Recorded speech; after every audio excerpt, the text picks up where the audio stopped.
ناظرین، گزشتہ ایک ساتھ میں دعوت الارض کے موضوع پر قرآن الحکیم سے تفصیل کے ساتھ بات ہو چکی۔ اب ہم دعوت الارض پر بات کریں گے روایات سے، یعنی محمد رسول اللہ علیہ السلام کے الفاظ کی روشنی میں جو ہم تک مختلف روایات کی صورت میں پہنچے، جنہیں احادیث کا نام بھی دیا جاتا ہے۔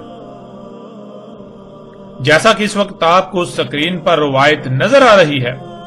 جس میں رسول اللہ صلی اللہ علیہ وآلہ وسلم نے کہا، دابا نکلے گا آرام دہ پرسکون عالی شان تیز رفتار دروازوں والی سواریوں سے، یعنی 7 کے قریب نکلنے والا دابا عالی شان پرسکون آرام دہ تیز رفتار دروازوں والی سواریاں ہوں گی، جو مشکل ترین کٹھن دشوار گزار تنگ رستوں گھاٹیوں پہاڑی رستوں میں پرسکون آرام دہ اور تیز رفتاری کے ساتھ سفر کریں گی۔ ناظرین، لفظ دابا کے معنی ہم جان چکے۔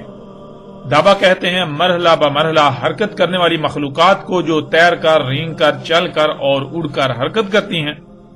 اور ہم یہ بھی جان چکے کہ اللہ نے اپنا سارے کا سارا دابا پانی سے خلق کیا، یعنی ایسی مخلوقات جو مرحلہ بمرحلہ حرکت کرتے ہوئے آگے بڑھتی ہیں، تیر کر رینگ کر چل کر اور اڑ کر حرکت کرتی ہیں، انہیں اللہ سبحانہ وتعالی نے پانی سے خلق کیا۔ لیکن اس کے برعکس قرب قیام الساعت نکلنے والا دابا، یعنی ایسی مخلوقات جو تیر کر رینگ کر چل کر اور اڑ کر حرکت کریں گی، وہ پانی کی بجائے عد سے یعنی زمین کے عناصر سے وجود میں آنا تھیں، جنہیں انسان نے اللہ کے مقابلے میں یا اللہ کے کاموں میں مداخلت یعنی شریک بنتے ہوئے خلق کرنا تھا۔ تو ناظرین، اس روایت میں محمد رسول اللہ علیہ السلام کے الفاظ بالکل صراحت کے ساتھ موجود ہیں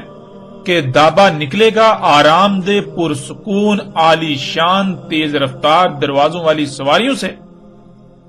جو مشکل ترین کٹھن دشوار گزار تنگ رستوں گھاٹیوں پہاڑی رستوں میں پرسکون آرام دہ اور تیز رفتاری کے ساتھ سفر کریں گی، یعنی قرب قیام الساعت عد سے وجود میں آنے والا دابا، یعنی ایسی مخلوقات جو تیر کر رینگ کر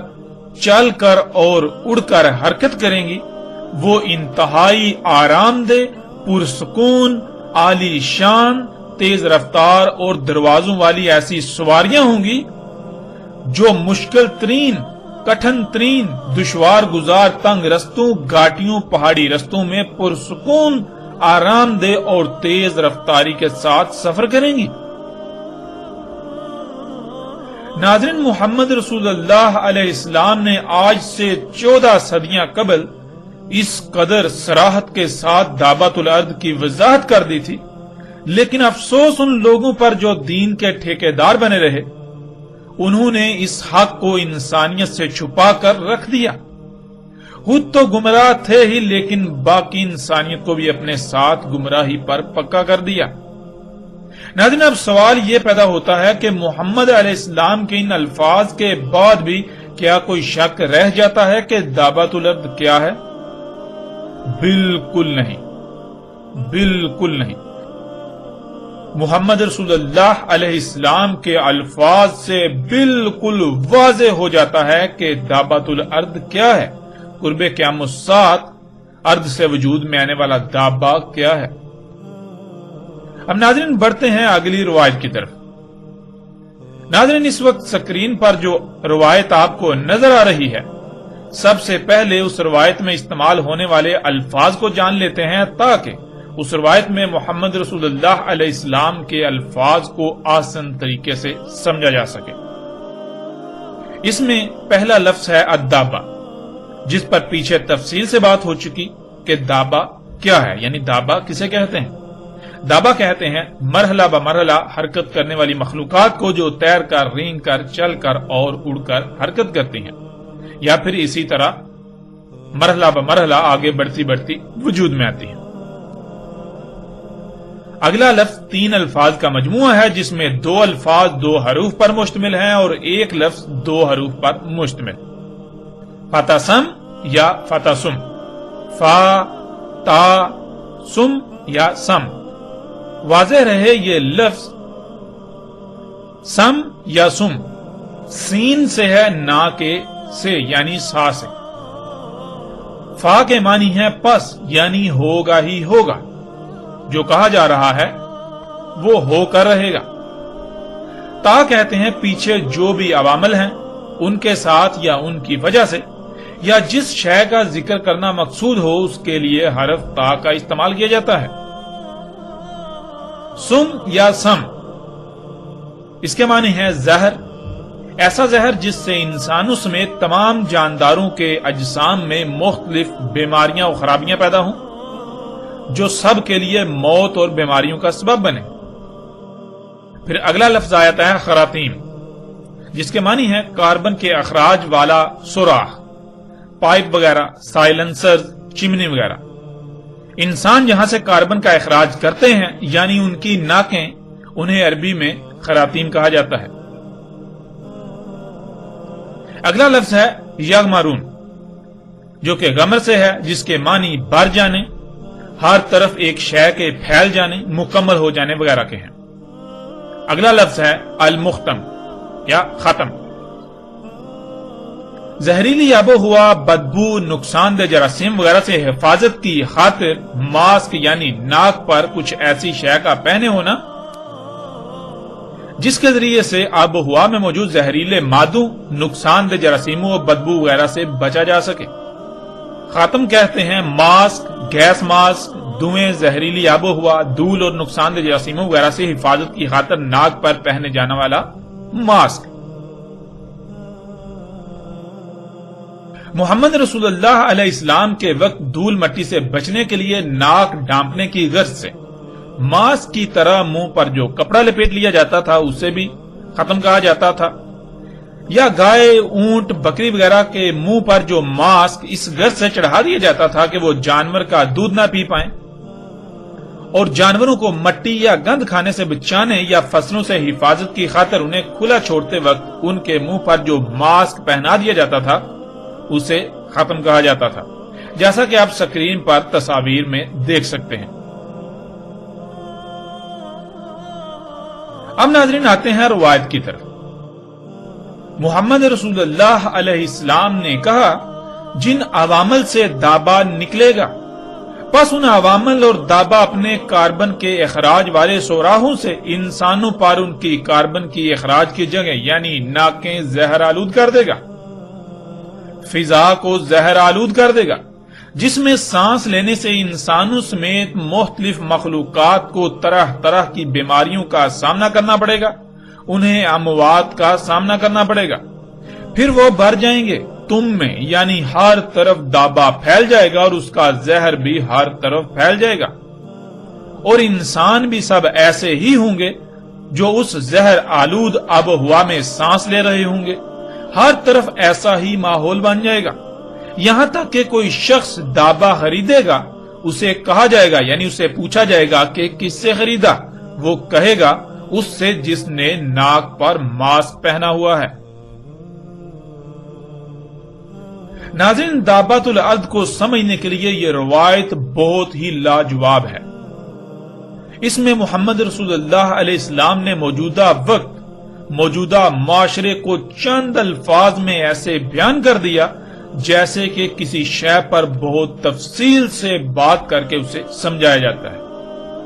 محمد رسول اللہ علیہ السلام کے یہ الفاظ صرف اور صرف انہی لوگوں کو فائدہ دے سکتے ہیں جو حقیقت میں مومن ہیں، جو فتنہ دجال کو جان کر اس سے بچنا چاہتے ہیں.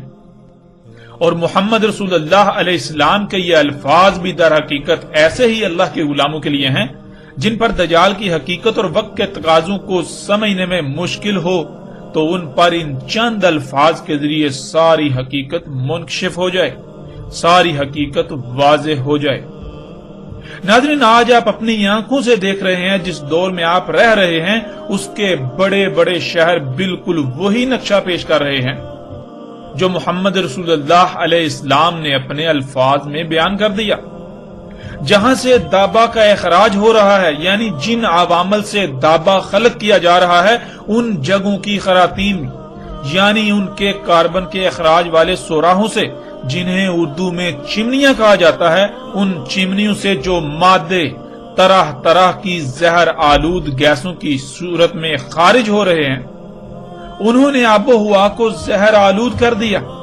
اسی طرح انسان کے دابا کی خراطیم یعنی کاربن کے اخراج والے پائپوں، سوراخوں، چمنیوں سے بھی وہی زہر نکل کر آکسیجن کو زہر آلود کر رہا ہے، جو نہ صرف انسانوں بلکہ زمین پر پوری حیات کے لیے بیماریوں اور اموات کا سبب بن رہا ہے،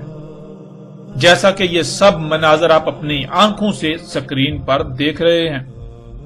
ناظرین، انسان کا خلق کردہ دابا یعنی انسان کی اللہ کے مقابلے پر خلق کردہ اپنی سواری کی حاجت کو پوری کرنے کے لیے تیر کر، رینگ کر، چل کر اور اڑ کر حرکت کرنے والی مخلوقات، جنہیں عربی میں دابۃ الارض کہا جاتا ہے، یہ دابا اور جہاں یہ دابا تیار ہوتا ہے، جن کارخانوں میں اس کو خلق کیا جاتا ہے، ان کارخانوں کی خراطیم یعنی چمنیوں سے گیسوں کے خارج کرنے والی جگہوں سے نکلنے والے زہریلے ذرات سے بھرپور دھوئیں نے، ان طرح طرح کی زہریلی گیسوں نے آج پوری دنیا کی فضا کو نہ صرف اس زہریلے دھوئیں یعنی ان زہریلی گیسوں سے بھر دیا، بلکہ انسانوں کی ناکیں ان پر زہر آلود کر دیں۔ آپ تصاویر میں مختلف شہروں کو ان دھوؤں سے یعنی ان گیسوں سے بھرا ہوا دیکھ سکتے ہیں، اور دابا کے خارج کردہ اس زہریلے دھوؤں یعنی طرح طرح کی زہریلی گیسوں سے دنیا میں ہر سال لاکھوں کی تعداد میں اموات ہو رہی ہیں، اور تقریباً ہر انسان کسی نہ کسی بیماری کا شکار ہے، اور اس کے علاوہ زمین پر تمام کی تمام حیات کے لیے زہر قاتل بن چکا ہے۔ ناظرین، اب سوال یہ پیدا ہوتا ہے کہ محمد رسول اللہ علیہ السلام نے دابۃ الارض کے بارے میں جو کہا، کیا اس کے بعد بھی دابۃ الارض کی پہچان میں کوئی شک رہ جاتا ہے؟ وہ لوگ جو آج تک اپنے نظریات و عقائد کو دابۃ الارض کا نام دے کر کہ وہ ایک جانور ہوگا اور زمین سے نکلے گا پھر اس کا انتظار کر رہے ہیں، ان سے سوال ہے کہ کیا تمہارا وہ جانور پوری دنیا کی فضا کو زہر آلود کر دے گا؟ کیا وہ طرح طرح کی زہریلی گیسوں کو خارج کرے گا؟ کیا ان گیسوں سے انسانوں سمیت زمین کی تمام حیات کو نقصانات کا سامنا کرنا پڑے گا؟ کیا انسانوں سمیت باقی جانداروں کو طرح طرح کی بیماریوں سمیت ایک بڑی تعداد میں اموات کا سامنا کرنا پڑے گا؟ اور ناظرین، مرزا غلام احمد قادیانی کو رسول، مہدی اور مثل عیسیٰ سمجھنے والوں سے بھی یہی سوالات ہیں کہ مرزا غلام احمد قادیانی نے مسلمانوں کے مذہبی علماء کو دابۃ الارض قرار دیا، تو کیا مسلمانوں کے علماء کے اجسام میں ایسی چمنیاں نصب ہیں جن سے وہ طرح طرح کی زہریلی گیسیں خارج کرتے ہیں، جس سے وہ طرح طرح کی زہریلی گیسیں خارج کر کے پوری دنیا کی فضا کو زہر آلود کر رہے ہیں؟ اور ان زہریلی گیسوں سے کیا پوری دنیا میں انسانوں سمیت مختلف جاندار لاکھوں کی تعداد میں اموات کا شکار ہو رہے ہیں، طرح طرح کی بیماریوں کا شکار ہو رہے ہیں؟ کیا مسلمانوں کے علماء ایسی زہریلی گیسیں خارج کر رہے ہیں جس سے انسانوں سمیت تمام جانداروں کو طرح طرح کی بیماریوں سمیت اموات کا سامنا کرنا پڑ رہا ہو، جن سے انسانوں کو سانس لینے میں دشواری کا سامنا ہو؟ اور پھر مرزا غلام احمد قادیانی نے ایک کیڑے کو دابۃ الارض قرار دیا، تو کیا اس میں یہ تمام تر صلاحیتیں پائی جاتی تھیں؟ جان لو، مرزا غلام احمد قادیانی اگر اللہ کا رسول تھا تو اس کا دعویٰ غلط نہیں ہو سکتا تھا، اور اگر اس کا دعویٰ غلط ثابت ہو جاتا ہے تو وہ اللہ کا رسول نہیں بلکہ وہ ایک دھوکے باز اور جھوٹا مکار شخص تھا۔ حقیقت آپ کے سامنے ہے، جیسے جیسے آگے بڑھیں گے تو مرزا غلام احمد قادیانی سمیت ایسے ہی باقی جتنے بھی دھوکے باز ہیں جو علماء کے نام پر دن رات اللہ سے دشمنی کر رہے ہیں، زمین و آسمانوں میں فساد کی بنیاد کا کردار ادا کر رہے ہیں، جو انسانیت کو آگ میں جھونک رہے ہیں، ان سب کی حقیقت آشکار ہوتی جائے گی۔ جو لوگ یہ کہتے ہیں کہ یہ جدید سواری کے ذرائع جو کہ انسان کے اپنے ہی ہاتھوں سے خلق کردہ ہیں، جو زمین و آسمانوں میں فساد عظیم کا سبب ہیں، جن کی وجہ سے اسات آئے گی، کہ ایسا کچھ نہیں، یہ دعوت الارض نہیں ہے بلکہ وہ تو ایک جانور ہوگا، یا کچھ بھی نظریات و عقائد رکھتے ہوں، نہ صرف ہمارا ان کو کھلم کھلا چیلنج ہے بلکہ پیچھے جو چند سوالات کیے گئے اگر وہ سچے ہیں تو انہیں ان سوالات کے جوابات دینا ہوں گے۔ اب ناظرین بڑھتے ہیں اگلی روایت کی طرف کہ محمد رسول اللہ علیہ السلام نے دابۃ الارض کے بارے میں مزید کیا رہنمائی کی۔ ناظرین اس وقت سکرین پر آپ کو جو روایت نظر آ رہی ہے، حسب سابق سب سے پہلے ہم اس روایت میں استعمال ہونے والے الفاظ کو جان لیتے ہیں، اس کے بعد ہم روایت پر بات کریں گے۔ ان میں پہلا لفظ ہے عاشب، جس کے معنی ہے دشوار گزار پہاڑی رستے، گہری کھائیاں، گاٹیاں، پگڈنڈیاں، پہاڑی درے، گھنے جنگلات والے دشوار گزار پہاڑی سلسلے اور وادیاں، شاہن نما رستے، تنگ رستے، سرنگ نما رستے اور دروازے وغیرہ۔ اگلا لفظ ہے جیاد، جس کے معنی ہیں انتہائی تیز رفتار، پرسکون اور آرام دہ سواریاں۔ پھر اگلا لفظ ہے سرخ، بہت اونچی گرجدار آواز پیدا کرنا جسے قریب سے سننا کانوں کے لیے تکلیف دہ ہو، اتنا اونچی آواز میں چیخنا کہ سننے والے کے کان میں درد ہو، اچانک پرتشدد ہوا کا سخت طوفان ایک مقام سے پیدا ہونا، انتہائی اونچی دہشت ناک آواز نکالنا، انتہائی اونچی دہشت ناک آواز مسلسل نکالتے رہنا۔ اگلا لفظ ہے خافق، کسی ہوا میں پروں سے اڑنے والی شے کا اڑنا یا نیچے اترنا، دونوں میں سے ایک مقام۔ اور لفظ خافقین، کسی بھی ایسی شے جو پروں سے ہوا میں اڑتی ہے اس کا زمین سے اوپر اڑنا اور نیچے اترنا، یعنی اس کا اڑنا اور نیچے اترنا، جسے انگلش میں ٹیک آف اور لینڈنگ کہا جاتا ہے۔ محمد رسول اللہ علیہ السلام نے کہا انتہائی بری ناپسندیدہ ہیں دشوار گزار پہاڑی رستوں، پہاڑی دروں، تنگ اور دشوار گزار رستوں، کٹھن اور مشکل ترین رستوں، جنگلات نما وادیوں، شاخ نما رستوں، گہری گھاٹیوں، گہری کھائیوں میں یا ان پر چلنے والی دروازوں والی آرام دہ پرسکون انتہائی تیز رفتار سواریاں۔ محمد رسول اللہ علیہ السلام نے یہ سوالیہ انداز میں کہا، یعنی یہ کون سی سواریاں ہیں، کن سواریوں کا ذکر کیا جا رہا ہے، تو ساتھ ہی محمد رسول اللہ علیہ السلام نے اس کا بھی جواب دے دیا، وہ سواریاں دابا نکلے گا، بس وہ ایسے سفر کے لیے انتہائی گرجدار، دہشت ناک آواز اور ہوا کا پرتشدد طوفان پیدا کرے گا، بس اس کی آواز سن لیں گے جو اس پروں سے اڑنے والے کے اڑنے کے مقام سے نیچے اترنے کے مقام کے درمیان ہوں گے۔ ناظرین رسول اللہ علیہ السلام نے قرب قیام الساعت کے حوالے سے جو بھی رہنمائی کی اس میں ایسے ایسے الفاظ استعمال کیے جو ایک تو وسیع المانی ہیں اور دوسرا وہ بہت ہی گہرائیوں اور وسطوں والے ہیں۔ ایک ایک لفظ گویا کہ لا تعداد صفحات پر مشتمل ایک ایک کتاب ہو۔ اس روایت میں محمد رسول اللہ علیہ السلام کے الفاظ کی جتنی بھی گہرائی میں جانے کی کوشش کی جائے وہ کم ہے، لیکن اس کے باوجود یہ چند الفاظ آج کی حقیقت کو ایسے کھول کھول کر بیان کر رہے ہیں کہ جیسے محمد رسول اللہ علیہ السلام آج ہمارے درمیان موجود ہیں اور وہ آگاہ کر رہے ہیں۔ یہ ایسے الفاظ ہیں جو قرآن کی طرح ہر دور کے لیے اپنے اندر رہنمائی سموئے ہوئے ہیں۔ آج ہمارے لیے سمجھنا بالکل بھی مشکل نہیں کہ وہ کون سی سواریاں ہیں جو ایسے دشوار گزار رستوں پر تیز رفتاری سے سفر کرتی ہیں اور ان میں بہت ہی آرام دہ پرسکون سفر ہوتا ہے۔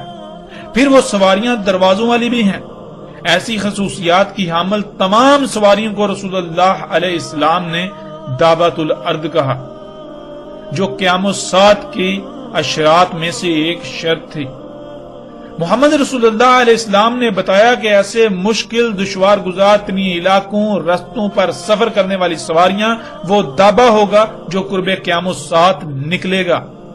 پھر جیسے اللہ سبحانہ وتعالی نے قرآن میں بالکل کھول کر واضح کر دیا کہ دابا کیا ہے، جس میں ٹانگوں پر چلنے والے، پیٹ کے بل رینگنے والے اور اسی طرح فضا میں اڑنے والے سب کے سب جاندار اللہ کے دابا ہیں، جن میں انسان کا بھی شمار ہوتا ہے۔ وہ سب تو اللہ کا دابا ہے جسے اللہ سبحانہ وتعالی نے قرآن میں کہا کہ ہم نے اسے پانی سے خلق کیا،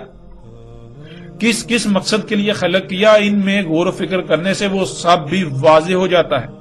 جیسے کہ ان میں گدھے، گھوڑے، اونٹ وغیرہ سواری کے ذرائع تھے، لیکن آج وہ سب تو ناپید ہونے کے قریب چلا گیا. تو پھر آج جو کچھ ان کے متبادل کے طور پر ہے، جو کچھ بھی ان کے متبادل کے طور پر موجود ہے، وہ سب کیا ہے؟ 2-2 3-3 4-4 یا اس سے بھی زائد رجل یعنی